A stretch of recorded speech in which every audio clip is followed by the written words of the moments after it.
Hello students and parents,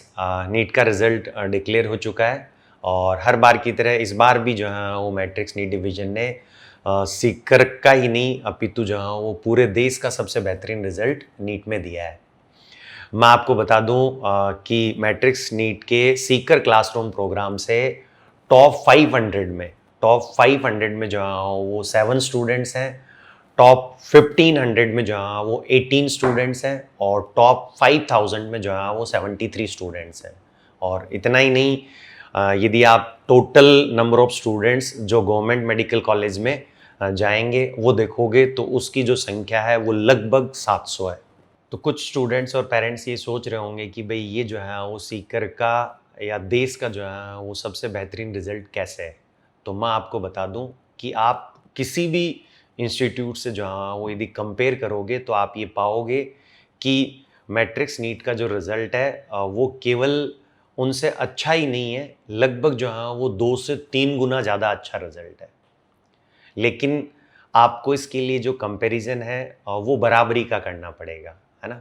बराबरी का comparison करने से जो मेरा मतलब है वो ये है कि आपको ये देखना पड़ेगा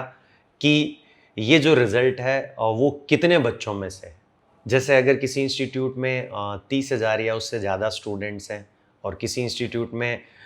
लगभग 6-7 हज़ार स्टूडेंट्स हैं, तो आप केवल जो है वो टॉप रैंक या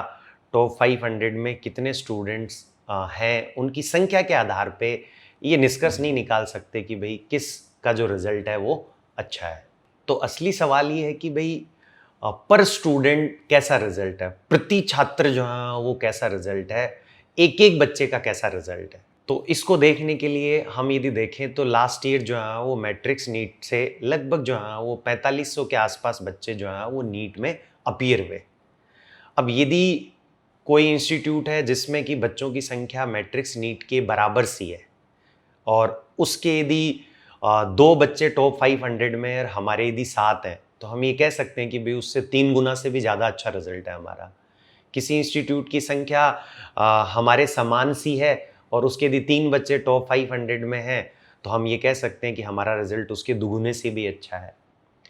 यदि किसी इंस्टीट्यूट में जो है वो हमारे से 7-8 गुना ज़्यादा बच्चे पढ़ते हैं, है ना? यदि किसी इंस्टीट्यूट की स्ट्रेंथ जो है वो 30-35 हज़ार है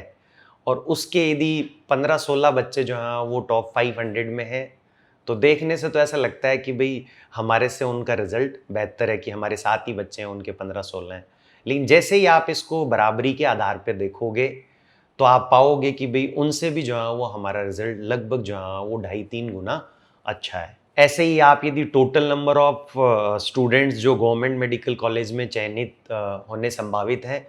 उनकी संख्या के आधार पे भी जो है वो आप यदि किसी भी इंस्टीट्यूट से पूरे देश में हमारी तुलना करोगे तो आप ये पाओगे कि हमारा जो रिज़ल्ट है वो उस आधार पे भी जो है वो लगभग 1.5 गुना 2 गुना जो है वो बहुत सारी इंस्टीट्यूट से बेहतर है। ये अंतर ये बताता है कि मैट्रिक्स का जो एकेडमिक सिस्टम है वो कितना स्ट्रॉन्ग है, कितना डिफरेंट है कि हम हर साल जो है वो ऐसा रिज़ल्ट प्रोड्यूस कर पाते हैं। तो मेरी पेरेंट्स और स्टूडेंट्स से यही रिक्वेस्ट है कि जब आप जो है वो किसी इंस्टीट्यूट के रिज़ल्ट का विश्लेषण करें, तो केवल जो है वो कुल संख्या केवल एक टॉपर के आधार पे या